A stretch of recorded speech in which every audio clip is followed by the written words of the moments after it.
Okay, I think we are live. Hola chess people, this is a continuation of last Monday's club meeting, which was a test. This isn't really a test stream for the chess setup anymore. I think everything is fine. Although we are dropping a lot of frames, I suppose just hit refresh. This will be a continuation of what we started last Monday, as in coming back to competitive play after perhaps a break, and we're going to continue with what to do when we have the move. Let's get rid of that and start here. Last week we discussed the basics, the very minimums of what to do on our turn to move. Ask ourselves, what are my opponent's threats, aka what does my opponent want, aka what does my opponent intend to do. And we also need to avoid making mistakes. Let's go to our notes.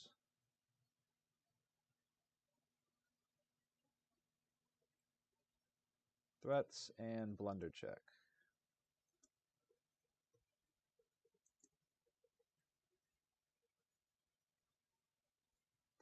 We also discussed the importance of forcing moves, CCTQ. So let's add that. And we didn't look at an example last week of going the extra mile, but we're going to do that here. This is a famous problem that you may have seen before. It is white to play and win. If you want to scare, perhaps, the impressionable beginning student, not that that's a good thing to do, give them this problem and say mate in 12, but you can't move the pieces.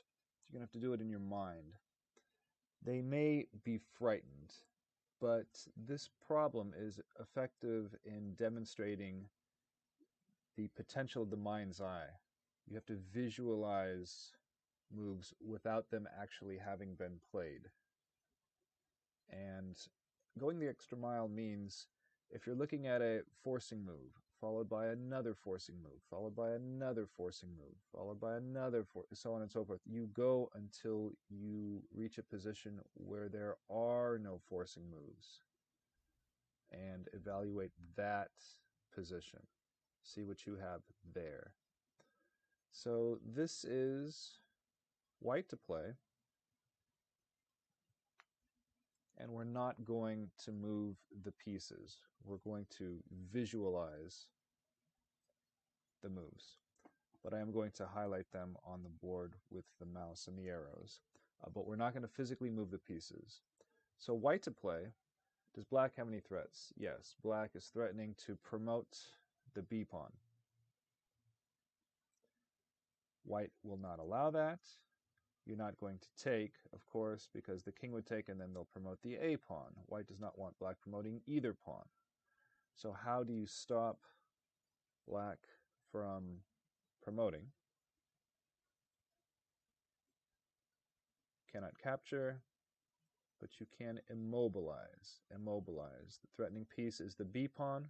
One potential option when dealing with a threat is to immobilize the attacking piece, immobilize the threatening piece. If it's pinned, it can't move. So white can play queen to C3, pinning the B pawn. What will black do?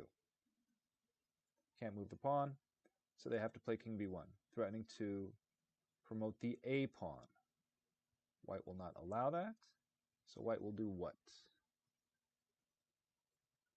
Certainly not repeat the position. So instead of repeating the position, they will go to D3 check. The king will then go back to A1, threatening to promote the B pawn. What will white then do?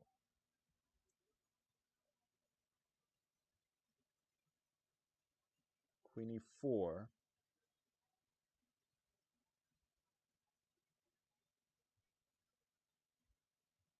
Queen d4 will pin. King will have to go back to b1. And then queen e4 check. King will go back to a1. e5 to pin. King will go back to b1. And you see a pattern forming. So this can all be done in our head. And we can see these future positions by going the extra mile. Let's continue. Now let's illustrate what black is going to do. The king is simply going to go back and forth. The white queen.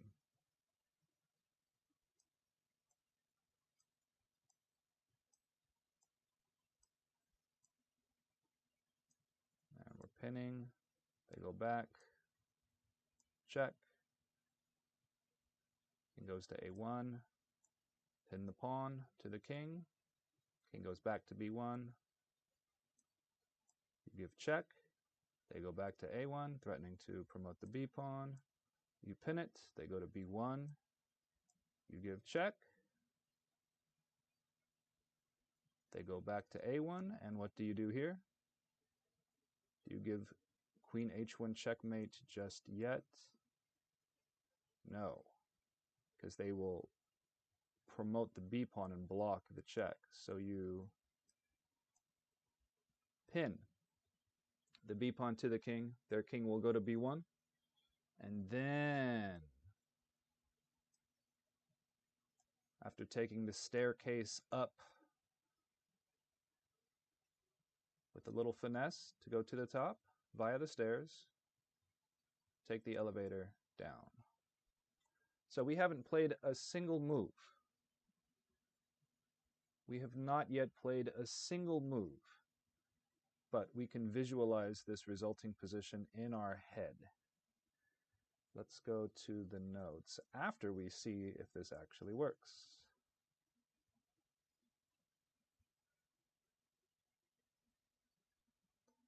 So white to play. Let's go. Queen c3, pinning the b pawn to the king, immobilizing the threatening piece. King has to move. Check. King has to move. These are all forcing moves. So black's moves are all forced here. They have no choice. Pinning. King back to b1. Queen e4 check. King back to a1. Is this repeating? No. The beginning player may ask if this is repeating. No, the position has to be repeated 3 times. White is not repeating the position because they are moving the queen to different squares. Check. We have already visualized these positions in our head, but without making the moves. Check.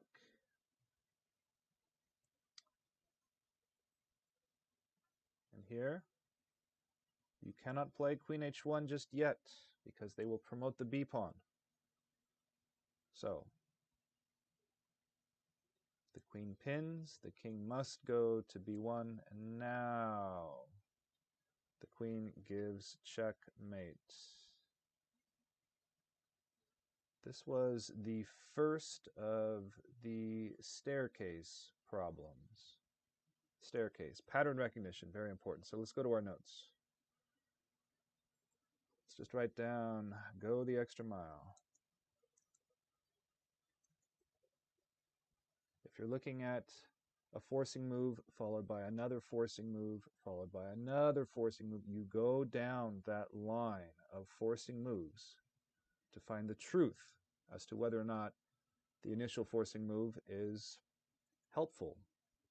Go the extra mile until you get to a position where there is no forcing move and evaluate that. So here we can do the checkmate in 12 moves without moving a single piece.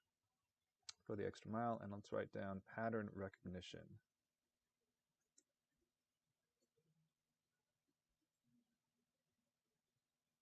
Chess player will need strong pattern recognition. Okay.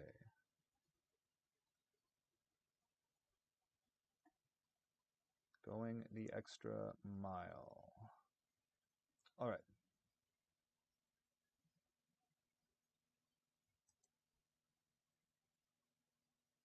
The second position.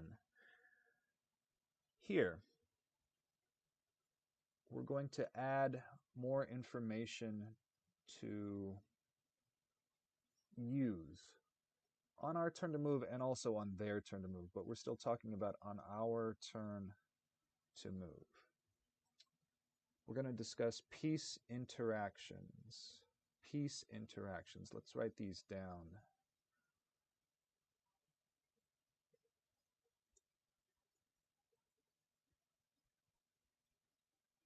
There are 5 different piece interactions. And what is an interaction? Interaction is 2 things acting on each other. They affect each other. So piece interactions. We have sustainment.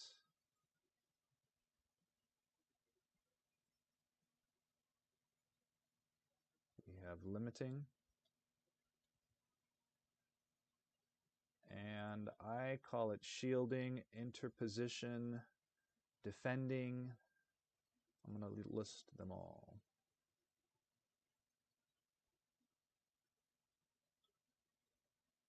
These are all the same.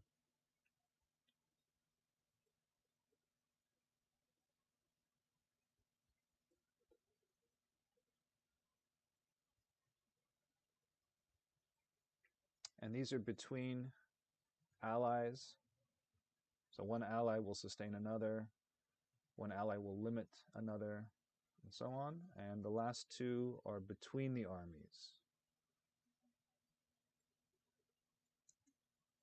Direct attack and restriction.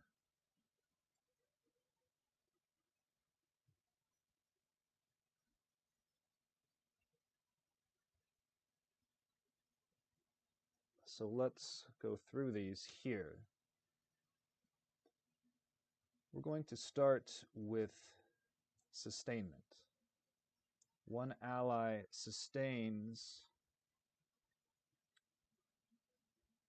the square another ally is on.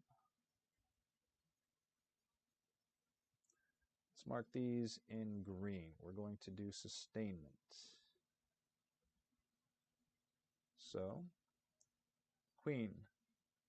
Actually, let's use we're going to use the arrow for sustainment. Green arrow for sustainment. Here we go, okay. Queen sustains c2. Does she have to? No. Does she? Yes. And we're starting with the piece of greatest attack power. We're going to be systematic. So we're starting with the queen. Sustains the d pawn, sustains the bishop, sustains the king. Okay, who is next? Let's go to the bishop. There are no rooks. We're being systematic. Bishop sustains the pawn. Does it sustain any other allied piece? No. What about the knight? The knight sustains the e-pawn. The knight sustains the queen. Okay, what about the pawns? The d-pawn, does it sustain the knight? Tactically, no. There would be back rank. Tactically, no. But by definition, yes, it does sustain, although the rook would take.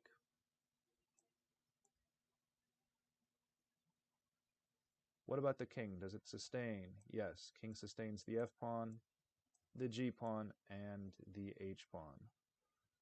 This is all of the sustainment for white. What about black? Let's start with the queen. She sustains the pawn. Does she sustain any other black piece? No. Let's go to the rooks. They sustain each other. And the d8 rook sustains the king. Do you have to sustain the king? Not necessarily, but it does imply some security. The knight sustains the king, and the king sustains the rook. So this is all of the sustainment on the board for both armies. Sustainment. That bit of information is helpful. Generally speaking, you want your pieces defended. You want your pieces guarding each other. Loose pieces drop off. LPDO. Let's add that to our notes. LPDO. Loose pieces drop off. A loose piece is an undefended piece, a hanging piece.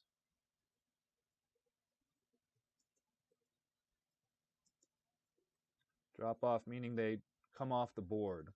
They get lost. Okay.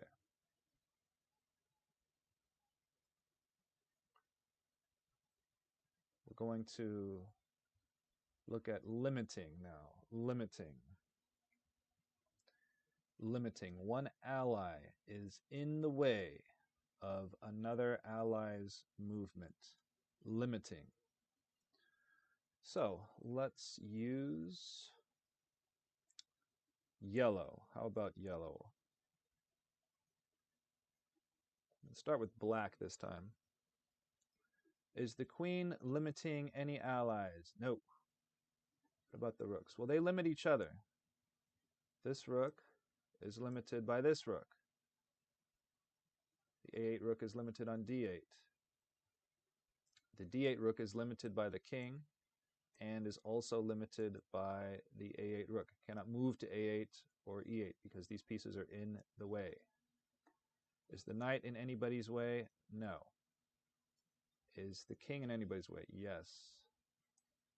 The knight is limited.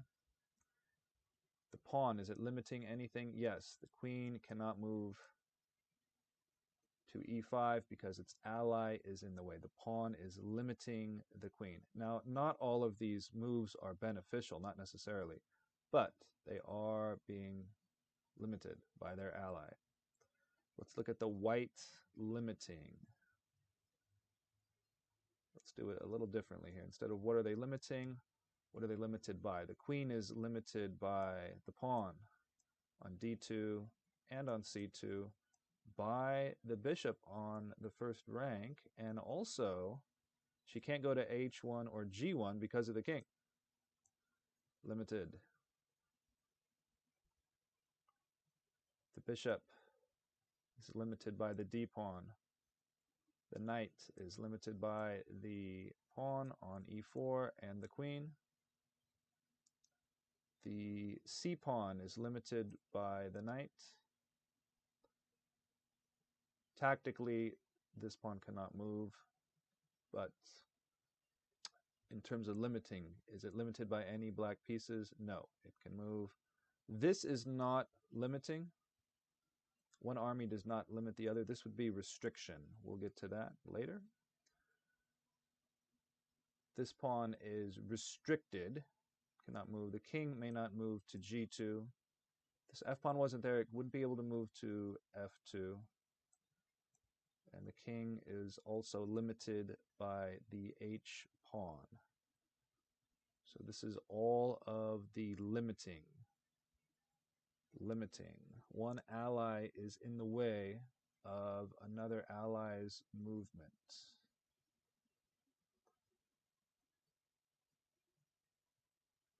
Now on to shielding or interposition or defending. I find the term defending to be confusing, as in it can be confused with sustainment. So I prefer the term shielding. One ally is in the way of an attack on another ally. So let's use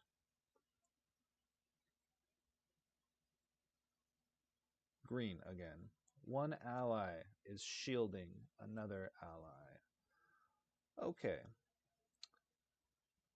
Let's start with the queen again. Is she being defended by an ally? Is she being shielded from harm, from attack? The pawn is shielding the queen on the D file.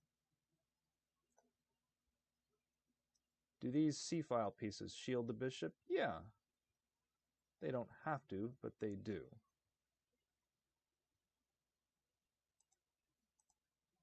C file. The F pawn is shielding the king on this diagonal.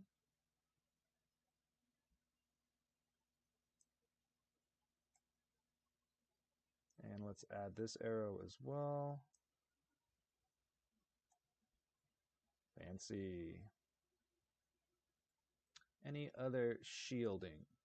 Well, the back rank may potentially be an issue, but there's shielding here for the king. So let's also add potential shielding. So these two shield the king on the back rank.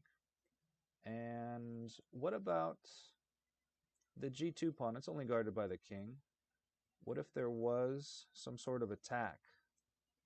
The G pawn would shield the king.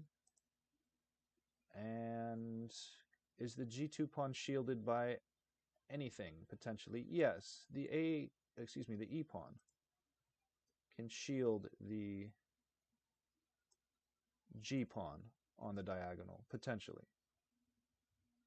Shielding. One ally is in the way of an attack on another ally or potential attack.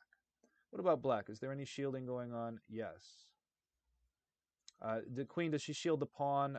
I suppose from the queen side. But the rooks do shield the king on the queen side on the back rank. And the knight shields the rook on this diagonal. This pawn shields the king on the E file. So, one ally defends, shields, puts itself in between the opponent and an allied piece under attack or potential attack. So the first three are from one ally to another ally. They are among allies. The next two are between the armies. Direct attack, direct attack. One army is directly attacking the other. And these are not squares. This is one piece under attack from the opponent's piece. Doesn't mean the threat is real. It just means the piece is under attack. Let's go ahead to identify it. What is black attacking with the queen? Attacking the knight. Attacking the pawn. This rook is attacking the D pawn. This knight is attacking E4. These pieces are directly attacked. It does not mean the threat is real. No. But these are currently directly attacked. Direct attack. One army is directly attacking the other. Is white attacking anything? Directly? No. Direct attack. And the last on the list, the last piece interaction is restriction. Restriction. One army is restricting the movement of the other. Restriction. Now what we're going to do is mark the restricted squares. Let's use, what color are we going to use? Let's use green again. Actually, let's use red. Red for restriction. Okay.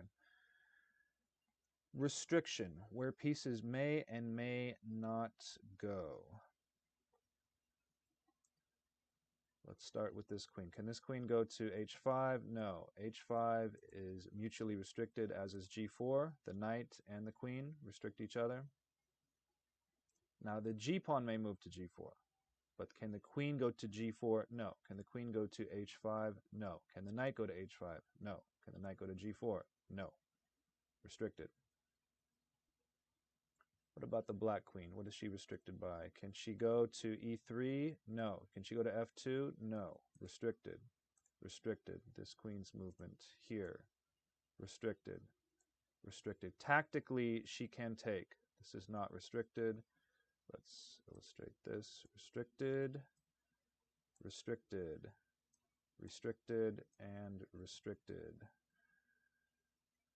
What else about the queen? Can she go to d5? No. Restricted by the pawn and the knight. Can she go to b5? No. Restricted by the knight. Can this knight go to b5? No. Restricted by the queen. What about this rook? Can it go to d3? Restricted by the pawn. d2 is restricted. Too many squares, too many squares. Probably don't need the squares. Let's take off the squares. Actually, let's put them back. It may not even matter. Okay, rook d3, restricted. What about the other rook? Can I go to a4? Can I go to a2 because of the knight? This knight similarly cannot go to a4 or a2. All restricted.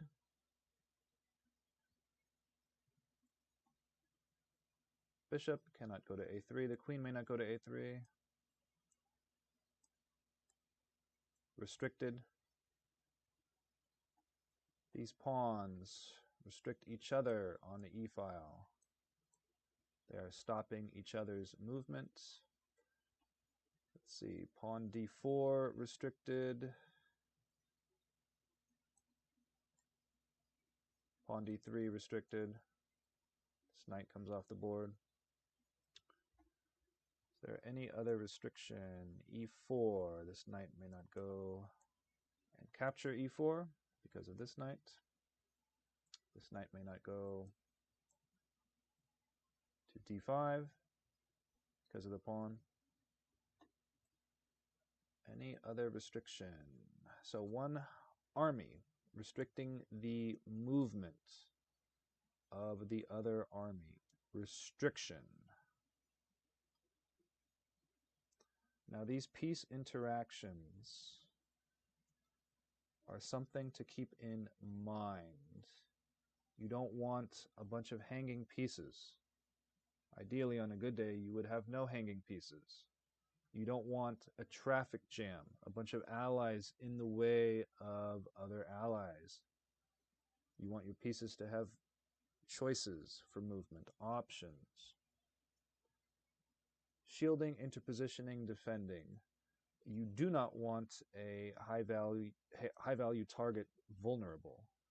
Sometimes you do need to play defense, and I don't mean that interaction, but you do need to shield. You do need to protect a high value piece from attack. Direct attack. Generally speaking, you do want to directly attack the opponent. It gives you more attacking options potentially, and restriction. Restriction, very important. Restrict the opponent's movement. And one way to do that is to attack squares in their half of the board. That is a good fundamental strategy. So these piece interactions, something to keep in mind. Not necessarily on our turn to move, but this information will help us with a little bit of a tweak to the blunder check. So piece interactions, let's move on.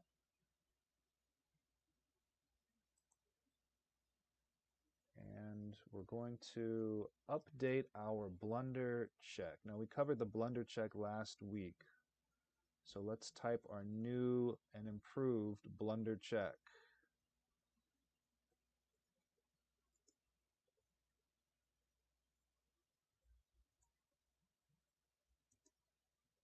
Number 1, is my move safe? If you want to see examples of these, check out last week's stream. Number 2, is my king safe? The blunder check is a series of questions we ask about our intended move before we make it.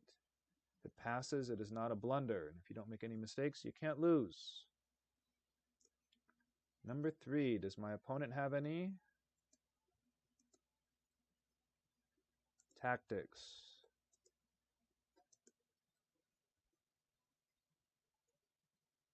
Not threats.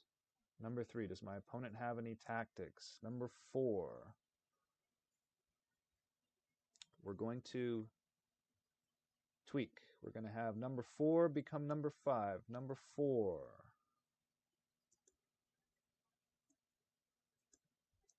What are the consequences of my intended move? This is the addition to the standard blunder check.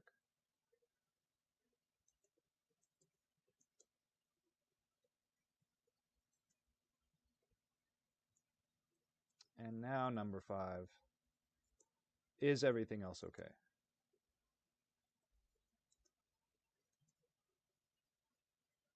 And if our move passes the blunder check, it is not a mistake. So the new one is number 4. What are the consequences of my intended move? So let's see an example.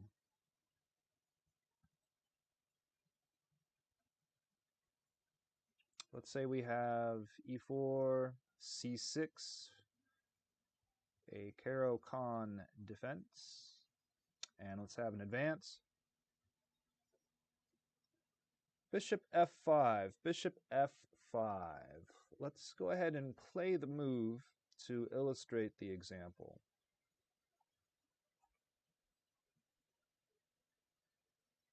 Okay, so what are the effects of bishop to f5? What has changed from this position to here? What are the consequences of bishop to f5? Well, this pawn is no longer sustained. The bishop is developed. The ally f5 cannot move. Whoops. Let's make that green. The f-pawn is limited. The bishop sustains. The h-pawn. This e7 pawn will go to e6, and the bishop will be active. It'll be outside the pawn chain. It'll be a bad bishop by definition. There will be central pawns on its color. That makes it by definition a bad bishop, but it will be active. It'll be outside the pawn chain. c8 is no longer occupied, so the queen is not limited by the bishop on c8. If black decides to castle long, there is one fewer piece in the way. The bishop attacks e4 together with the d5 pawn. The bishop directly attacks the c pawn. It has x-ray on the knight. The bishop is a developed piece. It is helping on the king side. If black decides to castle that way, there's already an additional minor piece on the king side. So these consequences, the bishop is also hanging on f5. These consequences we want to list. We want to identify with every single move. Let's have some more consequences. There is restriction on d3. The queen may not go there. So restriction on g4. The more identifying of consequences, the better. As in, you will get faster. You'll start doing it without even thinking about it. And this information may seem very trivial, but it will give us more of an insight into what's happening in the position. The more information we have to act upon, the more of an informed decision we can make. So, consequences. What are the consequences of my intended move? You certainly do not want the negative consequences to outweigh the positive consequences. And of course, one consequence of every single move is that you waste a move. Every single move wastes a move. Okay, so consequences. It may be helpful to add that to your blunder check. And also, after the opponent moves, it's a question we want to ask about their move. What are the consequences of their move? Okay. So let's go on and go to a game. The U.S. Championships will finish tomorrow. It's going to a playoff, a tiebreaker in the Open. The United States Women's 2021 chess champion is Carissa Yip. In the Open, it's going to be either Wesley Fabiano or Sam Sevian. Sam Sevian, who used to live in Santa Clara, California, where our chess club used to meet. Not in the same place, though. Sevian,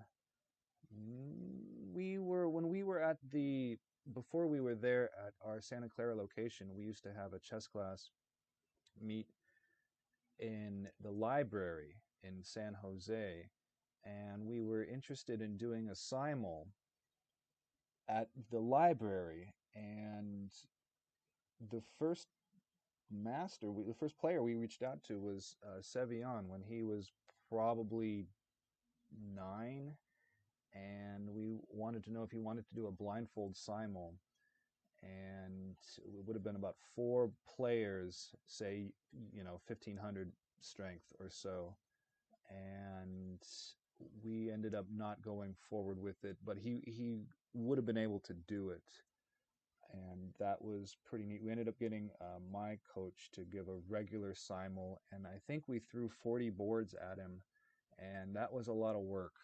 Coach Arjo only drew against Arvind and beat everybody else. Okay, some of you may have been at that simul, and that was probably 2010. I'm not sure what year. So let's check out a game. Sevian in this game is playing against Grandmaster Boros. And this is before Sevian was a GM. Here he's an IM playing for a GM norm in St. Louis. This is from 2014. 2014. Sevian has the white pieces. This is a classical time control. E4. We're going to make notes as we go through this game. On the right-hand side this time. So E4, G6, Sevian takes the center, D4, Bishop G7, and Knight C3. Do not neglect the development of the Queen's Knight. Let's add that to our notes.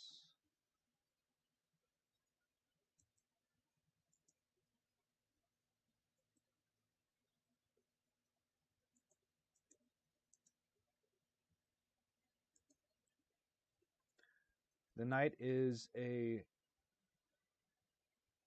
short-range piece. It is slow. Do not neglect development of the Queen's Knight. Generally speaking, don't do it. D6. D6 to prevent any kind of E5, but I like this move very much. White gets more help in the center, and their king is perfectly safe. Here we see F4. Most students will suggest Knight F3. Most players will suggest Knight F3, but Knight F3 is coming. Pawn F4 first, then Knight F3, and the F pawn is helping in the center. This is known as the Austrian attack if you're into names. So pawn F4, Knight F6 now, and now Knight F3.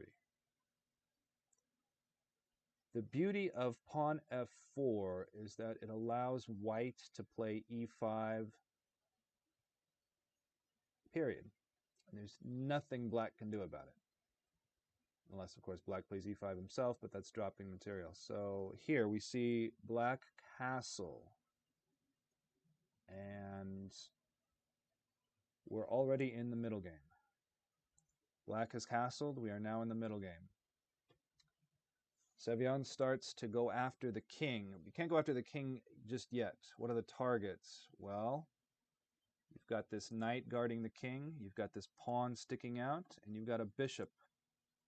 You've got to do something, perhaps not about all of these, but this knight you want to get rid of. It is the best defender of a castled king, the knight. This g-pawn is sticking out. It's going to be the hook. So,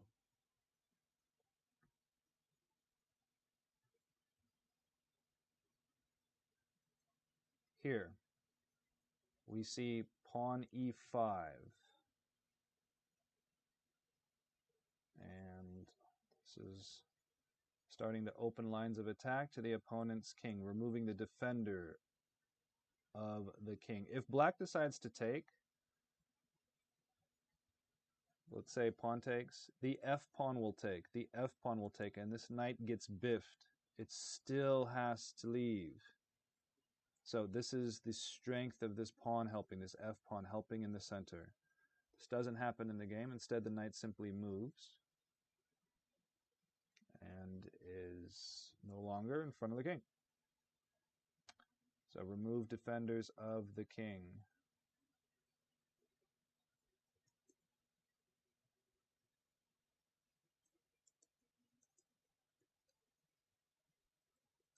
And open lines of attack to the opponent's king.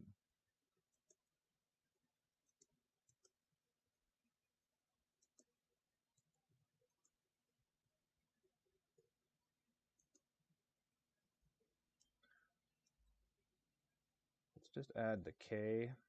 Will that fit on one? Well, so be it. Better. All right. So the knight gets kicked. And the new target is the g-pawn. Why? Because it's sticking out. This is a hook. This is a hook. Let's just write that down. Hook.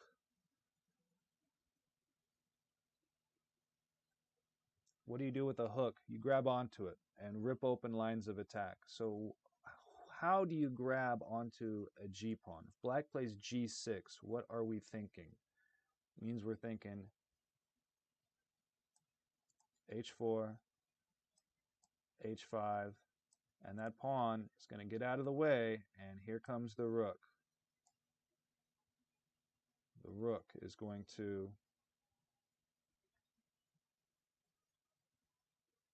come to life on the h-file via the g-pawn getting out of the way. This g-pawn, what if it wasn't there? What if there was no h-pawn? Then the rook would already be developed and helping to attack the king. So when black plays g6, you're thinking h4. It doesn't mean you play it, but you're thinking about it.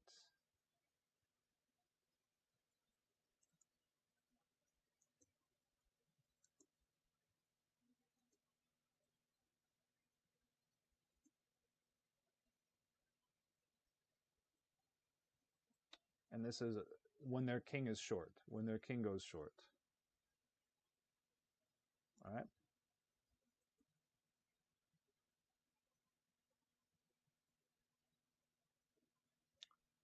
So here we see h4. What is white's next move? h5. Black counter attacks in the center, which strategically is correct. If the opponent is attacking on the flank, strike back in the center. So c5, push h5. Take, and how does this attack go? Well, the h-pawn is going to get out of the way, and you want a helper for the rook. Who's going to help the rook? Which piece do you want on a good day helping the rook? Well, the queen. So this queen is going to team up with the rook, make a battery, and threaten checkmate against the black king. So how does the queen get over to the H file? Sevian's plan is queen is going to take.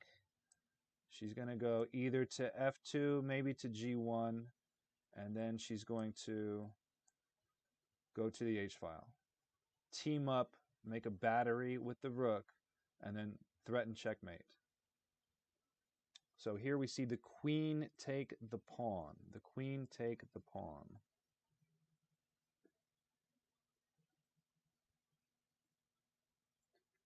And black can play knight c6, but instead takes on e5. Both moves attack the queen. One develops a new piece. Do not neglect development of the queen's knight. So we see d take e5, and Sevian goes forward with queen f2.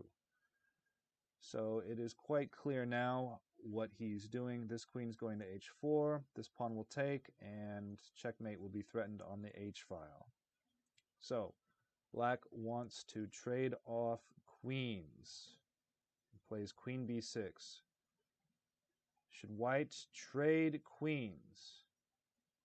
No. White's down a pawn as it is and wants to attack. Wants to attack. If the queens come off the board here, this king is perfectly safe. So the defender wants to trade off queens. The side whose king is under attack. And black does not want to fall under attack, so he wants to trade off queens, but white does not trade. Instead, we see queen h4. And pawn takes. Helps to open lines of attack to the black king. Pawn takes. Also does not bring out another piece. This is a little bit slow. Pawn takes threatens checkmate on the h file. So clearly black is going to have to take. How do you take the pawn? Well, not clearly have to take. The move played doesn't capture at all. But you have to deal with the threat of checkmate, meaning. So here, what black can do is bring the queen over.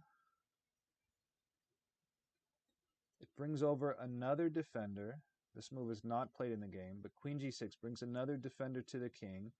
And perhaps you trade off queens on g3, and that may make your king somewhat safer. So here you can trade off queens.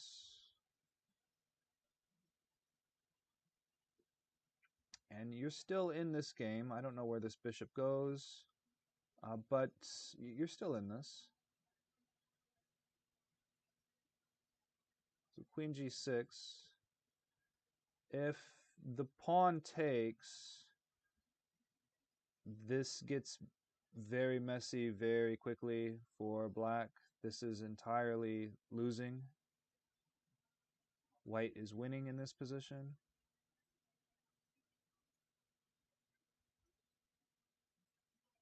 So if you're not going to play queen takes g6, well, you have to play h6, and that's what we see in the game.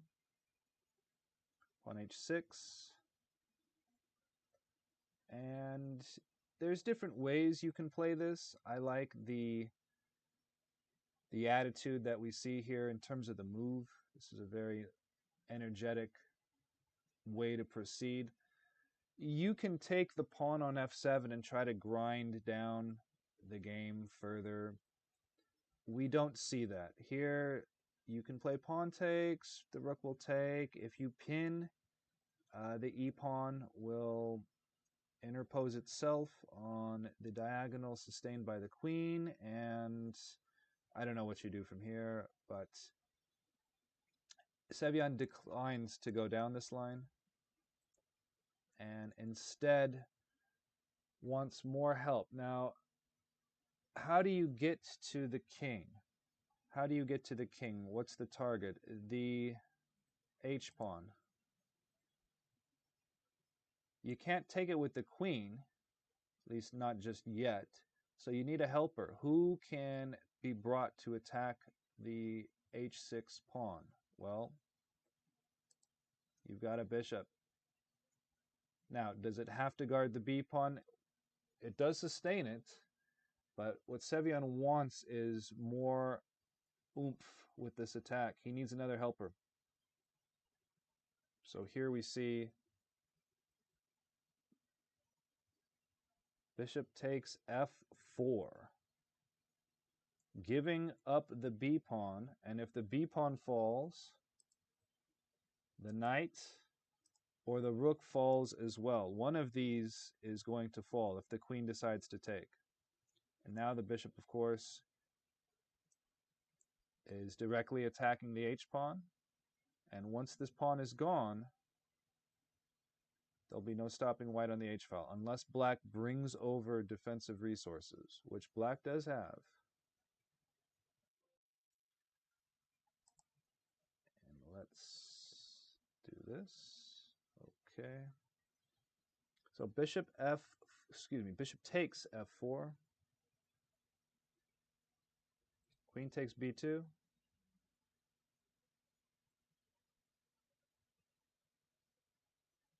Which piece can help against the king now?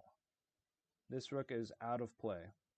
Is entirely out of play. This knight can help immediately. Where does it go? Does it go to d5 or does it go to e4? The knight goes to d5. More attacking options. Hitting e7 and also hitting f6. Here, you can try to stop the knight e7 now, as in knight c6, or take the rook first. We see queen takes check. Where should the king move? Where should the king move? Should it go to d2, or should it go to the king side, where it has security, where it has allies to defend it? The king is going to go to the king side, where his allies are, and where is the king's final home? It's going to go to g3, and black will not be able to attack this king on the g3 square. It will be quite safe. So, queen takes rook check, the king moves to f2, and knight c6 now. If this move is not played, what is the threat? If you're watching this on demand, you can pause the video. Here, the threat is to take with check, and white is opening lines of attack to this king. Checkmate is going to be unstoppable. This queen is going to get to h7. So to stop this, knight takes e7. We see knight c6. This is a reactive move. This queen's knight being used in the attack, it got a head start. This knight did not. And here, you've got 1, 2, 3, 4, 5, 6. 6 pieces in the attack. What is the magic number? 3. What's defending the black king? Well, you've got a pawn on h6, a bishop on g7, and a queen on the diagonal. So if white were to go bishop takes h6, bishop takes, queen takes, this queen would come back to g7 and play defense.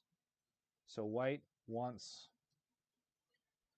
more help in the attack, more firepower, and also play.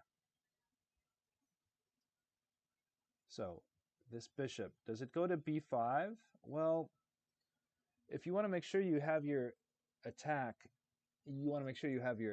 So if black's going to hang in there, it means their queen is going to need to be able to defend the king side, and also maybe they can give some harassment to this king. So if you're going to get to this king. It's going to be on the diagonal, which you already have a knight helping on d4, or it's going to be via the c-pawn. So here we see bishop d3, which makes sure the c-pawn does not come off the board. If instead, perhaps, bishop to b5, and the bishop takes to try to force this checkmate to the king, we're going to see check, and this king is going to be given an escape.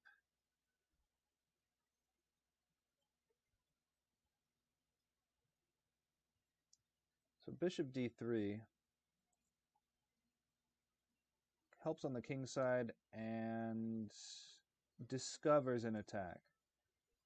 Solidifies the c2 pawn.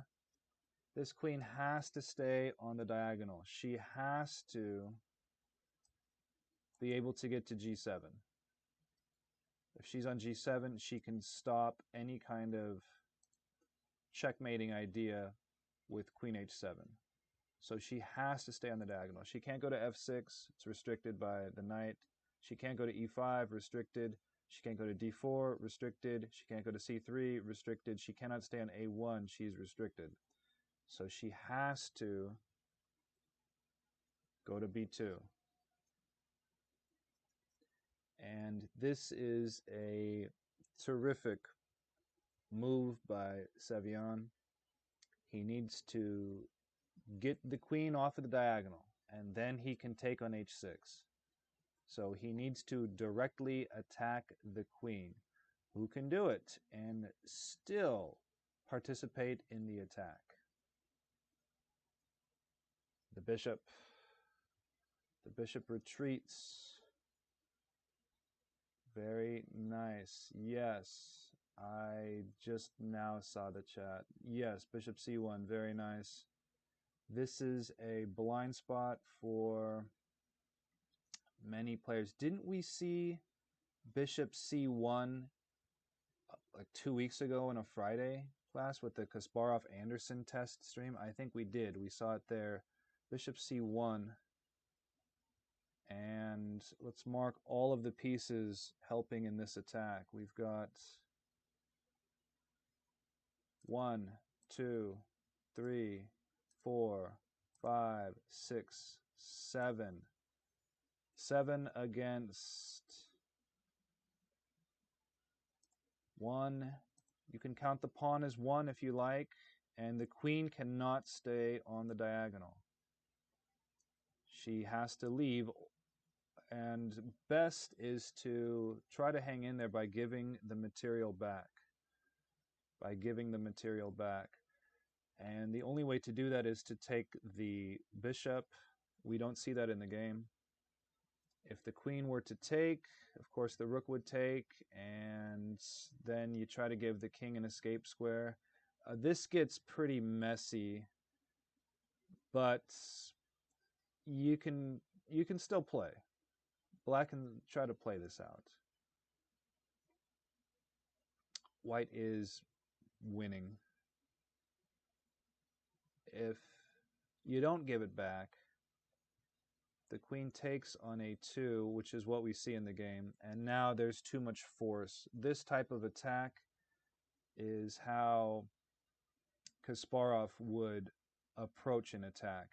He would make sure the opponent had no play on his queen, on his king, he would take away any kind of perpetual or counterattack against his king and attack you with overwhelming force. So if your king was defended, say, by 2 defenders, he would bring 6 attackers. Not 5, he'd bring 6, so that way he could sacrifice and still have 3. Still have 3.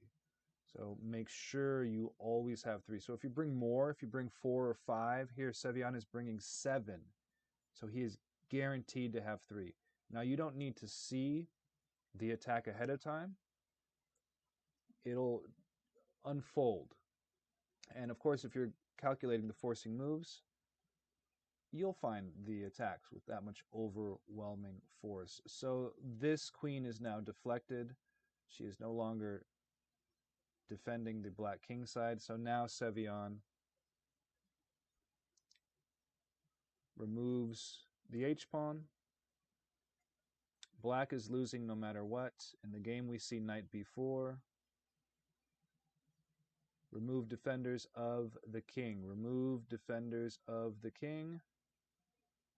Knight takes check. Where does this king go? The pawn is pinned. The pawn may not take. So the king goes to g3. And now black takes. Black wants to escape. This king wants to escape the king side. How do you stop that? Sevian does just that. And after this move, black resigns. How do you take away f7? You restrict it. You attack it. We see knight g5. And checkmate cannot be stopped. So black resigns. Sevian does achieve his final norm at this tournament and goes on to become the youngest grandmaster in history of the United States. A record that used to be held by Bobby Fischer. Bobby Fischer. So Sevian is tied for first with Wesley and Fabiano in St. Louis. They'll go to tie breaks tomorrow, and it should be very interesting. One of those three will be 2021 United States chess champion. The women's champion is Carissa Yip for the first time. So, any questions about the addendum to the blunder check, the additional, what are the consequences of my intended move, or questions about piece interactions? This information can be used to help us have a better overall picture of what's happening in the position, and the more information we have, the better decisions we can make. Let's see, that was all I had prepared for this stream. I'm thinking that tomorrow's tiebreakers will start at the standard time, which is 11 a.m. Pacific Standard Time, 1 p.m. local time. I would imagine it's the same for the tie breaks, but I don't necessarily know that. Okay, so this was Sevian, Boros, St. Louis, 2014, and we're rooting for Sam tomorrow. Thanks for watching, and I guess we're going to stop the stream now. Okay, bye-bye, everybody.